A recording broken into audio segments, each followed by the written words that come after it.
হচ্ছেন সহকর্মী জাহিদ হাসান। জাহিদ, নির্বাচন কমিশনকে প্রয়োজনীয় পদক্ষেপ নিতে কি কি নির্দেশ দিল আপিল বিভাগ, জানাবেন।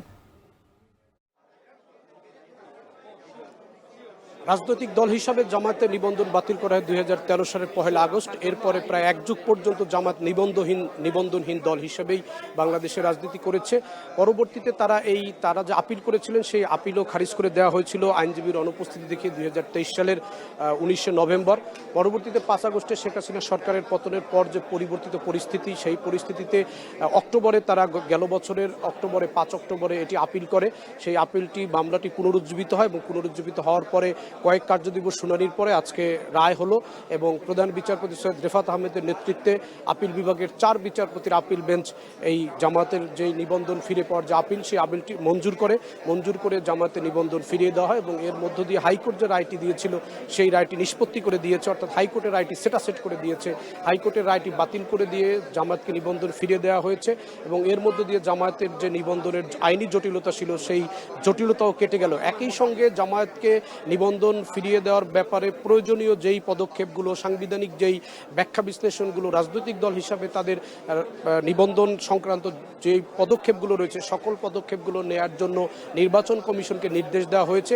একই সঙ্গে প্রতীক ফিরে পাওয়ার ব্যাপারে একটি আবেদন ছিল, সেই আবেদনটি প্রত্যাহার করে নিয়েছে জামায়াতের পক্ষের আইনজীবীরা। সেই আবেদনটি প্রত্যাহার করে নিয়েছে, সেটিও মঞ্জুর করেছে। এই প্রতীকের বিষয়টি নিয়ে কোনো সিদ্ধান্ত আপিল বিভাগ দেয়নি এবং 2016 সালের সুপ্রিম কোর্টে ফুল কোর্ট সভায় জামায়াতের প্রতীক বাতিল করে একটি সিদ্ধান্ত হয়েছিল। তৎকালীন প্রধান বিচারপতি এস.কে সিনহার নেতৃত্বে সুপ্রিম কোর্টের উভয় বিভাগ, আপিল বিভাগ এবং হাইকোর্ট বিভাগের বিচারপতিদের নেতৃত্বে যে ফুল কোর্ট সভা হয়, সেই ফুল কোর্ট সভায় জামায়াতের যে প্রতীক ছিল দাঁড়িপাল্লা, সেই দাঁড়িপাল্লা বাতিল করা হয় এবং এটি বাতিল করার পক্ষে যুক্তি দেখানো হয়েছিল যে এটি যেহেতু বিচার বিভাগের একটি চিহ্ন, বিচার বিভাগের মনোগ্রাম, এই কারণে এই দাঁড়িপাল্লাকে বাতিল করা হয়।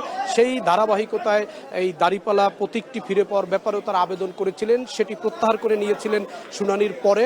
এই কারণে এই দাঁড়িপাল্লা বিষয় নিয়ে কোনো সিদ্ধান্ত এখান থেকে আসেনি, তবে কিছু পর্যবেক্ষণ প্রধান বিচারপতি দিয়েছেন। সেই বিষয়গুলো আমরা জামায়াতের আইনজীবীরা যখন এখানে আসবেন তাদের যে পর্যবেক্ষণগুলো রয়েছে তারা বলবেন।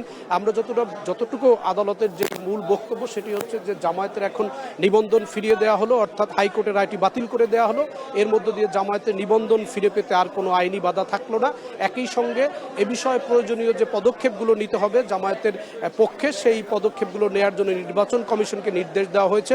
এই 12 বছর পর জামায়াত যে নিবন্ধন ফিরে পেল তাদের পরবর্তী কি প্রতিক্রিয়া এবং রাজনৈতিক দল হিসাবে জামায়াতের কেন্দ্রীয় নেতৃবৃন্দ আজকে আপিল বিভাগে উপস্থিত হয়েছেন, জামায়াতের আইনজীবীরা উপস্থিত হয়েছেন। কিছুক্ষণের মধ্যেই জামায়াতের পক্ষ থেকে গণমাধ্যমকে ব্রিফিং করা হবে এবং সেই ব্রিফিংয়ে আমরা জামায়াতের যে প্রতিক্রিয়া এবং জামায়াতের যে রাজনৈতিক আজকে যে অবস্থান সেটি আমরা জানতে পারবো তাদের বক্তব্যের মাধ্যমে। এবং জামায়াতের বেশ কিছু কেন্দ্রীয় নেতৃবৃন্দ এখানে এসেছেন এবং এখানে জামায়াতের আইনজীবী যারা শুনানি করেছেন জামায়াতের পক্ষে তারাও রয়েছেন।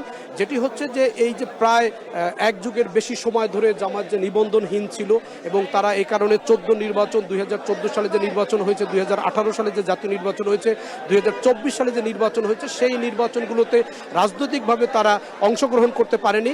এখন জামায়াতের পক্ষ থেকে জামায়াতের আইনজীবী যারা রয়েছেন তারা গণমাধ্যমের সামনে তাদের যে আনুষ্ঠানিক প্রতিক্রিয়া এই রায়ের পরে সেটি তারা জানাবেন এবং জামায়াতের কেন্দ্রীয় নেতৃবৃন্দরাও এসেছেন এবং জামাতের আইনজীবীরা এসেছেন এবং তারা এখন কথা বলবেন এবং আমরা তাদের কাছ থেকে জানতে পারবো যে তারা এই 1.5 যুগ পরে যে তারা নিবন্ধন ফিরে পেলেন এই বিষয়ে তাদের প্রতিক্রিয়া কি। 1 যুগের বেশি সময় পরে জামাত নিবন্ধন ফিরে পেল এবং জামাতের যেই এ বিষয় নিয়ে যে জামাতের যে প্রত্যাশা সেটি এবং জামাত যে রাজনৈতিক দল হিসাবে আবার তারা নির্বাচন অংশগ্রহণ নিতে পারবে সেই বিষয়ে তাদের সেই বিষয়গুলো আমরা জানতে পারবো এখন জামায়াতের এই আইনজীবীর বক্তব্যের মাধ্যমে।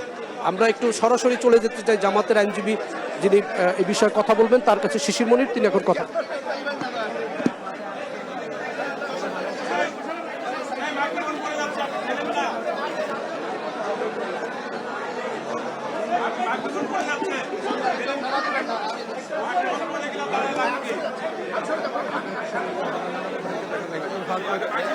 একটু ফাঁক করে যাবে।